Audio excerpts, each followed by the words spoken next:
Vocês sabem que, no outro dia, eu encontrei um amigo já de longa data que passa por um momento bem difícil.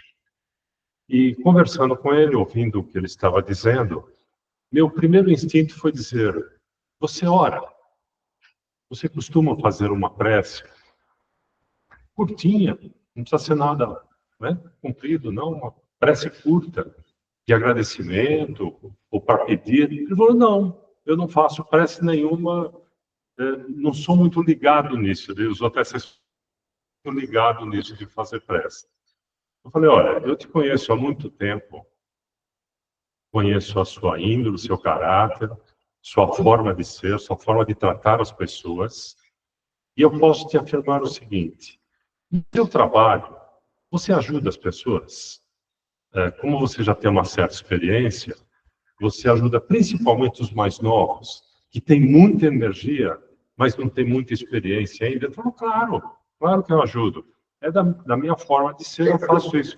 Que bom, que bom. Na sua casa, você costuma ouvir os seus familiares? Você dá atenção para eles? Você os abraça? Você os beija? Oh, claro, você me conhece. Pois é.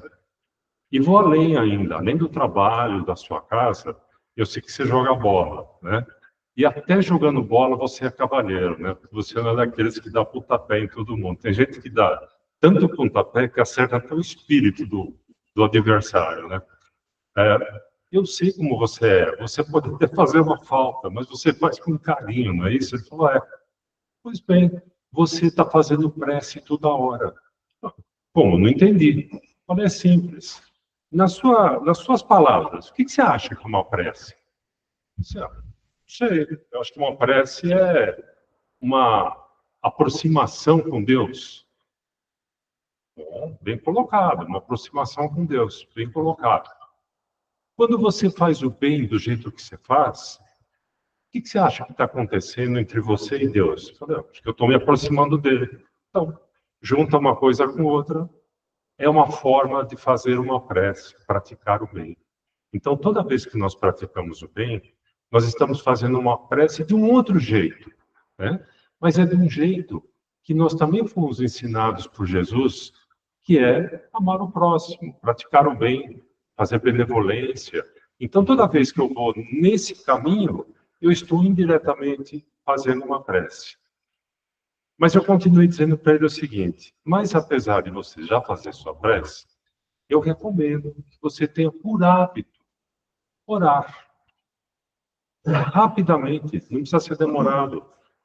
Ore, sempre ore, se possível todos os dias, quando você levantar, quando você for dormir, a hora que você quiser, a hora que você achar que você está bem para fazer a prece. Ele falou: tá bom, vou fazer isso. Eu falei: mas vou te dar uma lição de casa. Procura lá no Google, na inteligência artificial, o que é uma prece. E aí nós vamos conversar. Nós não conversamos ainda, mas ele mandou aqui para mim o que ele encontrou como sendo a prece, né? E da forma como ele procurou na inteligência artificial, a prece, pelo que eu rapidamente li aqui, ela está mais com caráter científico do que religioso. Mas vocês querem ver como tudo vai se encaixando? Olha que interessante. Diz aqui o seguinte: a prece, em sua essência, é uma forma de comunicação com algo superior, bem parecido com o que ele falou, né? A aproximação de Deus. É um momento de conexão e reflexão. Se a gente só lê isso, assim, rapidamente, nós podemos arriscar dizer que a prece é assim um meio WhatsApp espiritual, né? Num primeiro momento, pelo menos. Porque o que é o WhatsApp? O WhatsApp é uma ferramenta de comunicação, né? Mas tem uma diferença fundamental do WhatsApp, que são as últimas palavras que foram colocadas nessa frase. É uma conexão. É a hora que você faz a conexão com algo superior, quer seja Deus, Jesus, o seu espírito protetor, seu anjo protetor, seu anjo guardião, um parente seu que está olhando por você, né? Então, é muito de conexão. E a última palavra que foi colocada aqui nessa frase é reflexão. E reflexão é aquilo que nós conseguimos fazer quando nós estamos em prece. Porque nós entramos em nós mesmos e começamos a refletir aquilo que nós fazemos, aquilo que nós pensamos, aquilo que nós falamos. Então, é um momento, sim, de reflexão. Então, a prece é conexão e é reflexão também. Mas, continuando, nesse artigo aqui que ele mandou, tem um dado interessante, que ele diz assim, a prece não começou agora, né? Não é desse século, não é do século passado. Na verdade, a prece, ela acompanha a história da humanidade. Porque se nós olharmos os egípcios, os gregos, os romanos, eles já tinham a prática da oração, né? Do jeito deles, mas eles já tinham essa prática. Essas civilizações reconhecidamente sabiam da importância de se conectar com algo superior, conectar com o divino através da oração. Um outro dado importante que ele esclarece aqui é que as grandes religiões, o cristianismo, o budismo, o islamismo, também fazem uso da oração. Cada um com sua particularidade, né? Nós não podemos comparar a prece do cristianismo com a prece do islamismo. Eles têm lá o jeito deles de orar, mas eles oram e são extremamente disciplinados, eles têm os horários para orar, né? Então, a prece vem acompanhando todas as religiões. Interessante ele colocar aqui também que até nas culturas indígenas, vejam, nas culturas indígenas, a conexão com os espíritos da natureza, com os ancestrais, isso é muito dos indígenas realmente, né? Essa conexão com os ancestrais é feita através de rituais e orações. Então, olha quanta coisa, né? A gente está aqui aproveitando sobre esse material que ele mandou para mim aqui. E, finalmente, para não me alongar muito aqui na inteligência artificial, porque eu quero a inteligência humana, não quero artificial, né? Ele fala sobre os benefícios da prece, que é o que a gente busca também, né? Quais são os benefícios que a prece traz para nós? E ele cita aqui, os benefícios são para a mente, para o corpo e para o espírito. Para a mente, por exemplo, ele fala aqui de redução de estresse e ansiedade. Olha que interessante, eu falei que essa descrição estava um pouquinho científica, mas há uma razão para se comentar isso. Toda vez que foram feitos estudos, até melhor dizendo, que as pessoas que oram, você mede o nível de cortisol dessa pessoa antes dela orar, e mede o nível de cortisol depois que ela orou. E percebe-se claramente que o cortisol ele tem uma redução depois da oração. O cortisol é o hormônio do estresse, né? Então, quem está muito estressado está com cortisol lá nas alturas, né? Quem está mais tranquilo, com calma, na paz, está com cortisol mais baixo. Então, quando alguém fechar você olha para o sujeito e fala assim, você está com o seu nível de cortisol muito alto, acho que vai piorar, né? É melhor não falar. Não. Nessas horas é melhor não falar nada. É melhor orar, melhor orar. Diz aqui também que em relação à mente, há um aumento da clareza mental e do foco. Olha que interessante. Quando você ora, você aumenta a sua clareza mental e, consequentemente, o foco no seu trabalho, naquilo que for, né? Porque, é claro, quando você ora, você se coloca numa sintonia mais tranquila. Então, o foco fica mais fácil. Melhora do sono. Ó, quem gosta de orar à noite tem chance de ter um sono mais tranquilo, né? Baixa o cortisol e aí o sono vem mais tranquilo.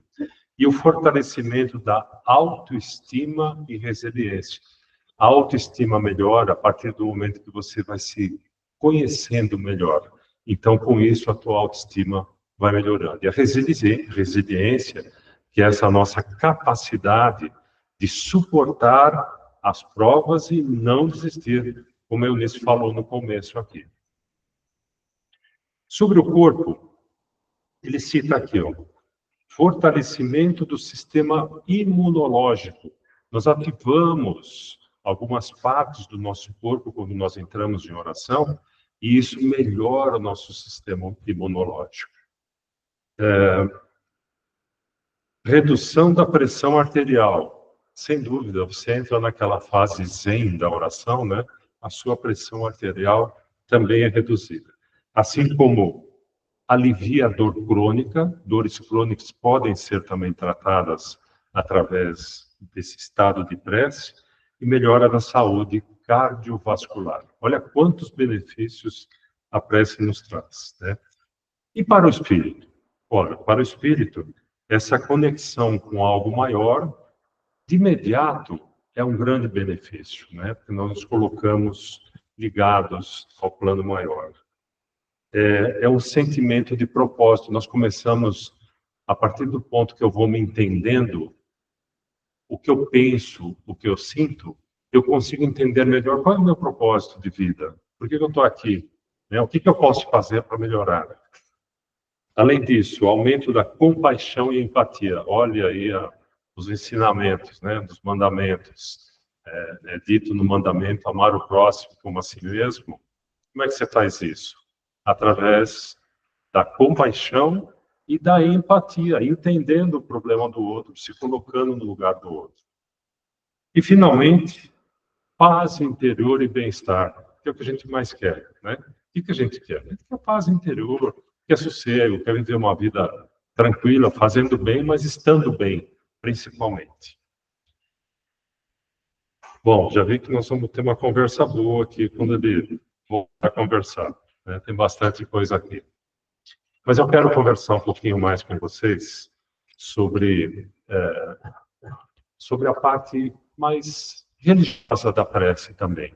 Já vimos um pouquinho da científica, vamos ver um pouquinho da religiosa. E quando eu falo em religiosa, nós temos inúmeros livros que podem nos trazer ótimas respostas sobre isso. Por exemplo, pelo menos dois, de imediato, que eu posso citar aqui. O Livro dos Espíritos, da questão 658 até a 666, são perguntas e respostas dos Espíritos, né, de Kardec, que ele compilou, de tal sorte que entende-se melhor o propósito da prece, o porquê da prece, a necessidade de se orar. E o outro livro que nós comentamos aqui já uma outra vez também é o Evangelho segundo o Espiritismo, no nosso livro de cabeceira, né? E mais especificamente, nos dois últimos capítulos, capítulo 27 e capítulo 28. O capítulo 27, especificamente, é o capítulo que trata sobre pedir e obtereis. Aí nós vamos encontrar explicações maravilhosas sobre a prece, sobre como fazer a prece, a eficácia da prece, né? O que envolve todo esse mecanismo da prece. Esse capítulo é muito específico sobre isso. E o último capítulo, mas eu não sei fazer prece, né? As palavras não me vêm na cabeça, eu não sei o que eu preciso falar, né? Tá bom, não precisa. Você pode começar pelo último capítulo do Evangelho. No 28º capítulo, tem uma coletânea de preces espíritas, que são preces ditadas por espíritos, que Kardec colocou lá no final do livro, né, para que a gente tenha uma orientação. Então, se eu não sei fazer uma prece adequadamente, eu vou lá e procuro. Tem mais de, são algumas dezenas de preces que tem lá. Certamente nós vamos encontrar uma para aquele propósito que eu quero, né? Sei lá, estou com um problema com um obsessor. Tem um espírito me obsediando de alguma forma. Tem lá a prece para o obsessor, pedindo ajuda para ele, pedindo que ele receba tratamento, né? Para que ele nos libere, para que a gente continue também a nossa caminhada. Mas falando desse capítulo, do penúltimo, do capítulo 27, nós vamos encontrar nos evangelhos de Marcos, de Lucas, de João, de Mateus também, aliás, ao começo do capítulo, algumas citações de Jesus que nós precisamos relembrar aqui. E Jesus começa, nesse capítulo, falando exatamente dos hipócritas. Ele chamava de hipócritas aqueles que iam nas sinagogas e rezavam alto, bastante alto, que iam nas praças e também rezavam alto, gesticulavam tal. E Jesus dizia: não precisa nada disso, né? A prece, você tem que entrar no seu aposento, fechar a porta e conversar com Deus. Só isso. Não precisa fazer mais que isso. Você quer ficar em pé, você fica. Você quer ficar sentado, você fica. Você quer ficar ajoelhado, você fica. Você quer juntar as mãos, você junta. Quer ficar com as mãos para cima, você fica. Nada disso é importante, porque, de fato, o que importa, é que nós já comentamos uma vez, é o nosso pensamento. O nosso pensamento é poderosíssimo, né? Bastante poderoso. Nós acabamos de fazer aqui com a Yara um exercício emitindo vibrações. O que é isso? É o nosso pensamento coordenando o nosso sentimento para que essas vibrações pudessem estar aqui entre nós, né? Eu lembro que o Edson comentou algumas vezes que nós somos envoltos pelo fluido cósmico universal.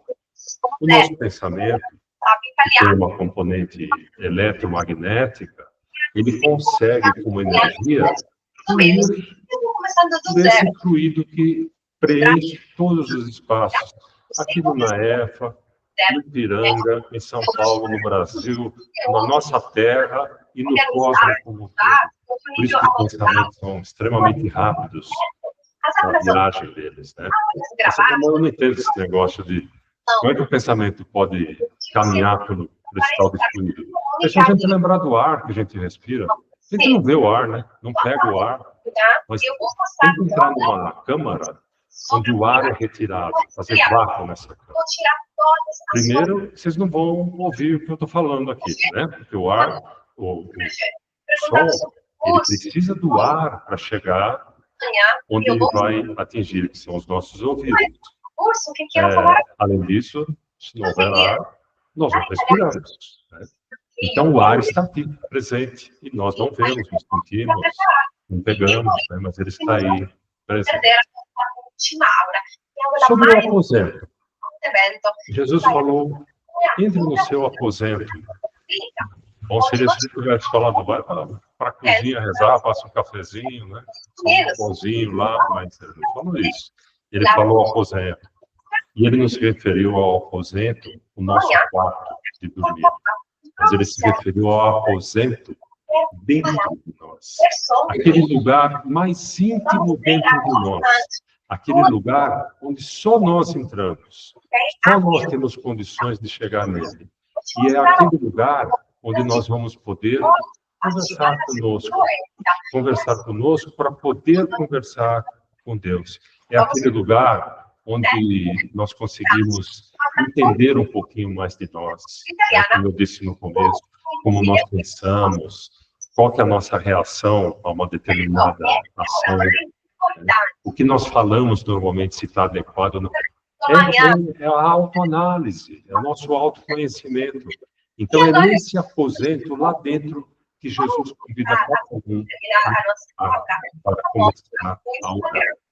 Eu quero que você vá lá no Instagram. Jesus insistiu muito. Coloca a nossa hashtag, Todos. a minha hora, e me Eu conta. tenho o hábito de acordar muito cedo, né? Conheci hoje. Quando eu falo cedo, pensem cedo. É cedo mesmo. Né? Acelerar a sua coisa. E eu faço minha prece matinal muito rapidamente. Vou ao terraço, olho o mar lá e normalmente avisto Vou responder a cada um de vocês. Então, gente, isso, com vocês para a nossa aula de manhã, tá? os seus discípulos, pescadores. E pedia para eles. Eles precisam estar. Olhem para pedir ajuda na pesca, para que ela seja profissional, né? E o que você vai fazer antes da nossa aula? Número 1. Assim que terminar, e tomavam de jejum, seja qual for o jejum da época, né? Tomavam de jejum e rapidamente os barcos, e põe os barcos na água e saíam.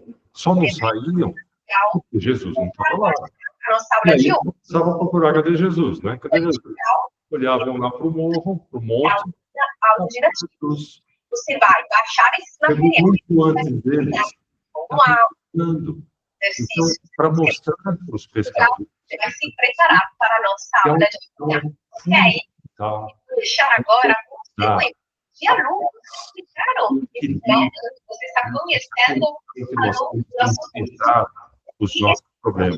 Por isso que eu também disse para vocês que hoje, com muita alegria que eu falo desse tema, porque quando você tem essa ferramenta na sua mão, esse instrumento poderoso na sua mão, puxa vida, eu tenho que ficar feliz de falar dele, né? Tem que ficar. E Jesus continua, ele diz assim, ao orar, esqueçam os males que fizeram a vocês. Perdoem as pessoas. Não comece uma oração pensando assim, aquele sujeito lá está me devendo isso, né? Fez aquilo para mim. A oração não vai caminhar como deveria. Então, isso também é importante. Ele ainda comenta sobre os fariseus e os publicanos. Ele fala da importância de, na hora da oração, você ser humilde, como foi o publicano. O publicano não contou garganta dele, como o fariseu contou, né? Dizendo que ele já tinha orado, que ele pagava o dízimo, etc. Então, mais méritos tem o publicano que não contou méritos dele. Ele foi simples, como deveria ser, e fez o pedido dele naquela oração. Tá? Eu, há um tempo atrás, assisti um orador famoso até, Haroldo. E o Haroldo, num determinado instante, ele, até num sentido assim de brincadeira, ele fala dos tipos de oração que existem. Ele diz assim, existe aquela oração de palestra, que é a que nós fazemos aqui, né? Que é uma oração que todos participam, todos vibram juntos, tranquila, né? Sem escândalo, sem nada, né? Sem gritar nada, tudo tranquilo. Existe a oração de congresso, como ele chamou na ocasião, que eu lembro. Oração de congresso. Oração de congresso é assim, sem ter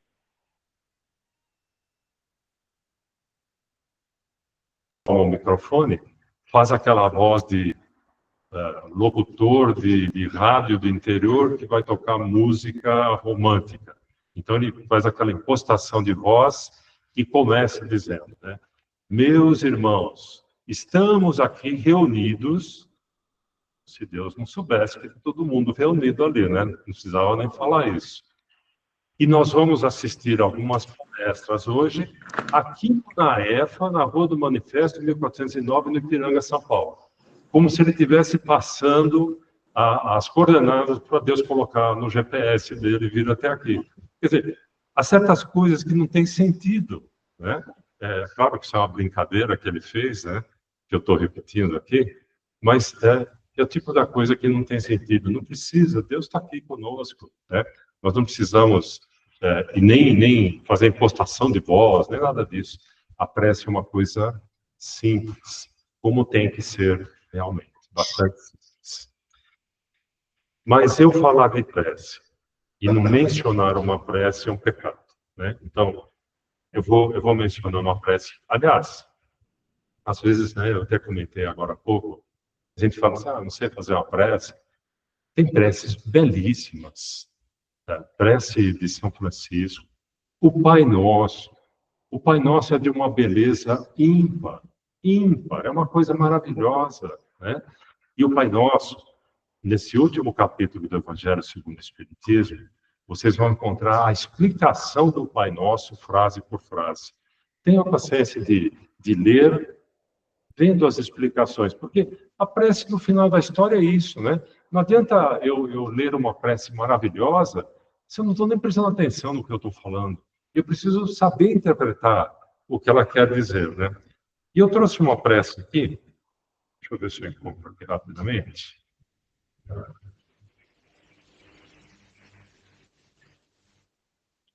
Eu não vou lê-la toda, porque ela é um pouco extensa. Eu vou ler metade dela. Prece de Cáritas, que diz assim: Deus nosso Pai, que sois todo poder e bondade, dai força àqueles que passam pela provação, dai luz àqueles que procuram a verdade, e ponde no coração do homem a compaixão e a caridade. Deus, dai ao viajante a estrela guia, ao aflito a consolação, ao doente o repouso. Pai, dai ao culpado o arrependimento, ao espírito a verdade. À criança o guia, ao órfão o pai. Que a vossa bondade se estenda sobre tudo o que criaste. Piedade, Senhor, para aqueles que não vos conhecem, e esperança para aqueles que sofrem. Que a vossa bondade permita aos Espíritos Consoladores derramarem por toda a parte a paz, a esperança e a fé. E depois nós temos a segunda parte. Mas eu queria voltar um pouquinho nessa prece, que é maravilhosa, me faz lembrar, desculpe a lembrança, do seu pai, né? Que com 40 anos fazia mais bonito que eu e fazia oração sem ler. Ele fazia de cor e sabia todas as palavras que ele estava falando. Se nós pegarmos aqui a primeira frase, Deus nosso Pai, que sois todo poder e bondade. Quando nós falamos essa frase, de início nós já estamos reconhecendo a presença de Deus, né? Como sabedoria e principalmente como fonte de amor. Não aquele que às vezes alguns dizem justiceiro, né? Deus vai fazer justiça com... Deus não vai fazer justiça com ninguém. Deus vai fazer colocar mais amor ainda. A justiça a gente acerta aqui na Terra mesmo, né? Nas nossas formas de viver aqui. Deus não é justiceiro, Deus é de amor. E continuando, dai forças àqueles que passam pela prova, pela provação. A Eunice falou no começo aqui, quem de nós nunca sofreu? Nós sofremos, se não a todo instante, várias vezes. Não é isso hoje, é aquilo amanhã e por assim vai. Então ele pede aqui que seja dada a força para nós que sofremos. Dai luz àqueles que procuram a verdade. Quando nós fazemos o estudo, principalmente da doutrina espírita, o que nós estamos procurando? A verdade, o entendimento, né? O porquê das coisas, porque eu vivo, né? Porque eu estou nesse momento, com esse corpo, com essa vida, junto com vocês aqui. Então, é a busca da verdade. Então, é um pedido de luz para quem busca a verdade. E ponde no coração do homem a compaixão e a caridade. De novo, é o mandamento, colocar a compaixão e a caridade, amar o próximo como a si mesmo. Deus dai ao viajante a estrela guia. Viajantes somos nós, que estamos aí em várias encarnações, buscando o nosso rumo, tentando acertar, vamos fazendo bem, né? Vamos melhorando a cada etapa. Então, que nós tenhamos essa estrela guia para isso. E temos, né? E o bom é que nós temos. Ao aflito, a consolação. Ou seja, aflitos todos nós acabamos ficando pelas provas que recebemos. Mas que tenhamos a consolação. Ao doente, o repouso. O doente aqui, de uma forma figurada, aquele que cai, né, de alguma forma, moralmente falando, que ele possa ter um repouso para se recuperar, levantar e seguir a vida em frente. Pai, dai ao culpado o arrependimento. Nossa, nós falamos tanto de perdão e de auto-perdão, né? Nós falamos tanto sobre isso. Então, Deus dá ao culpado o arrependimento, que o culpado entenda aquilo que ele fez de errado e possa se arrepender. Espírito à verdade, é a nossa busca da verdade. A criança, o guia. A criança somos nós de novo, né? Espíritos em aprendizado que somos. Então, nós, crianças, que nós tenhamos o guia. Ao órfão, o pai. Que a vossa bondade se estenda sobre tudo que criaste. Então, sobre tudo que ele criou, que a bondade dele sempre esteja presente. E está, né? Nós sabemos que está. Piedade, Senhor, para aqueles que não vos conhecem. Ou seja, aqueles que ainda não se abriram para conhecer o verdadeiro sentido da vida.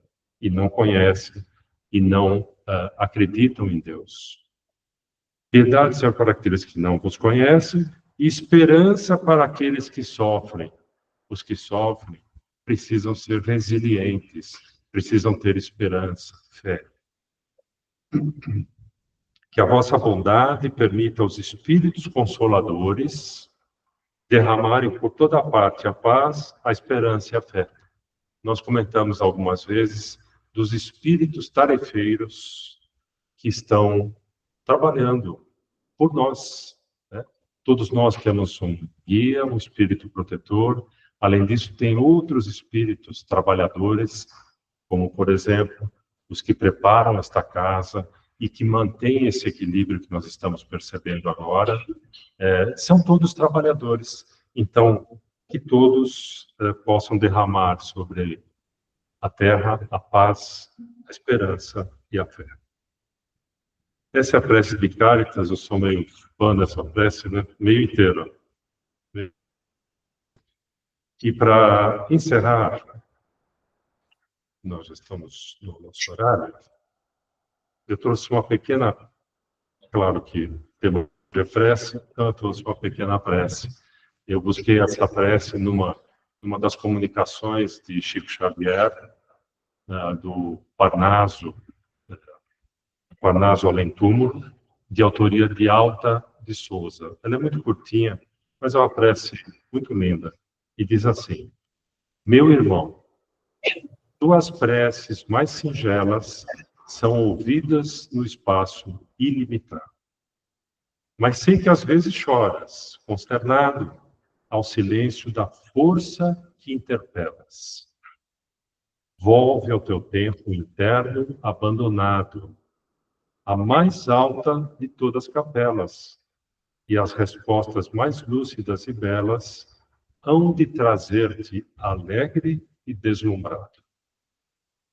Ouve o teu coração em cada prece.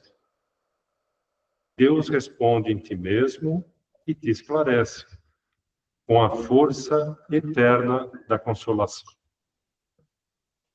Compreenderás a dor que te domina, sob a linguagem pura e peregrina da voz de Deus em luz de redenção. É uma prece curta, mas ela é, eu diria, um resumo de tudo que nós falamos aqui, né? Da consolação que nós pedimos para as provas que nós temos, da força que nós precisamos para passar pelos obstáculos e para seguir a nossa trajetória, a nossa caminhada. Enfim, ela é um resumo de tudo isso que nós falamos, tá? E com ela eu encerro a nossa conversa hoje. Não esqueça de fazer a prece, ou ao deitar, ou ao levantar. Olha, faz bem, viu? 1 minutinho, 2 minutinhos, eleva teu pensamento para Deus e abre teu coração.